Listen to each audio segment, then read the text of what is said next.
exploitateurs nets de clients. Business, c'est nouveau. La rubrique business était très peu fréquentée jusqu'à il y a peu de temps.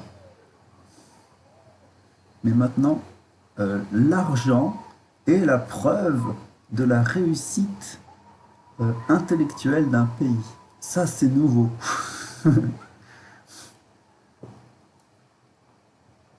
Et c'est très... Je veux dire, s'il y avait une stratégie à long terme pour prouver la non-inanité du capitalisme, s'il y avait une stratégie à long terme pour ça, ça aurait bien été celle qui a été suivie jusque-là. C'est de montrer que ceux qui font du mal perdent de l'argent.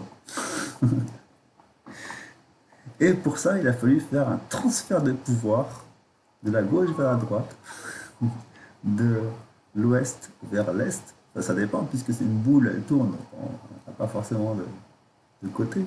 Mais en faisant un transfert de pouvoir vers l'Asie et l'Eurasie, qui était à la ramasse totalement, qui était pauvre, mais qui n'a jamais fait de mal à personne, face à un Occident qui était riche, puissant, en mettant les autres en esclavage avec l'impérialisme, le colonialisme et sa suffisance naturelle qui était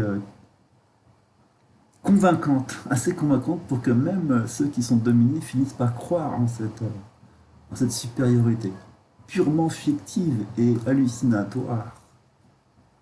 Tout d'un coup, ils se sont réveillés, ils se sont dit, mais qu'est-ce que c'est que ces pauvres ploucs de merde? Et ils ont fait du business ensemble, et aujourd'hui, on arrive au stade où la richesse est la preuve de l'intelligence. C'est vraiment un retournement de l'histoire incroyable, et pourtant, ça n'arrange rien au problème initial qui nous a conduit à la situation actuelle, c'est-à-dire le fait que le capitalisme, le fait que l'argent achète tout. L'argent achète le droit, l'argent achète la justice.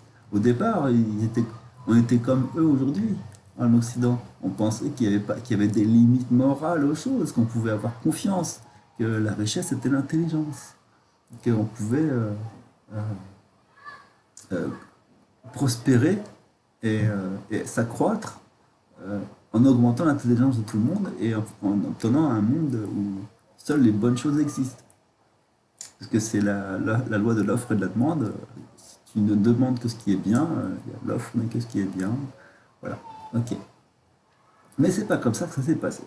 Ce qui s'est passé, c'est que tout a été perverti parce que l'humain est une variable d'ajustement qui est facilement manipulable et qu'on peut totalement détruire psychologiquement autant qu'on veut. On fait ce qu'on veut avec les humains.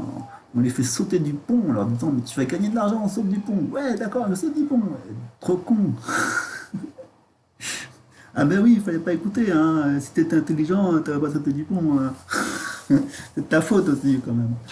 Voilà où on est le capitalisme aujourd'hui. Achète ce produit.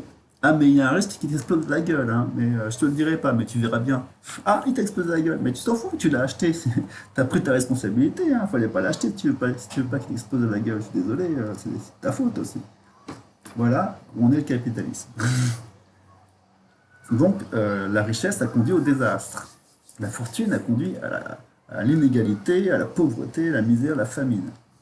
La concentration des richesses a conduit le monde à la plus grande des souffrances. Et donc, on arrive à un stade de retournement de la situation historique où les puissants vaniteux, prétentieux, avec un sentiment de supériorité euh, totalement impossible à réfréner, se retrouvent le bec dans l'eau, dans la pauvreté, enfin pauvreté relative, mais ça arrive, hein, ça va venir de plus en plus. Ils perdent des marchés, ils perdent du business, ils perdent des affaires, tout leur file entre les doigts, il n'y a plus rien qui va. Et en plus, ils sont méchants, et en plus, ils sont hostiles, et en plus, ils sont habitués à être traités comme des enfants gâtés. Et donc, ils s'énervent, ils claquent des pieds, ils, ils sont désagréables. Ça, c'est Macron avec l'Afrique. C'est vraiment l'enfant gâté qui n'a plus son jouet et qui s'énerve. Hein. C'est juste ça. Et au lieu d'être gentil et poli, et là, là-dessus, la Russie, la Chine arrive en disant bonjour monsieur, vous avez tout mon respect, je vous offre un cadeau euh, pour, euh, pour accepter mon arrivée chez vous, pour vous remercier de m'accueillir chez vous. Voici, acceptez ce joli cadeau. Oh, c'est très gentil, merci beaucoup monsieur.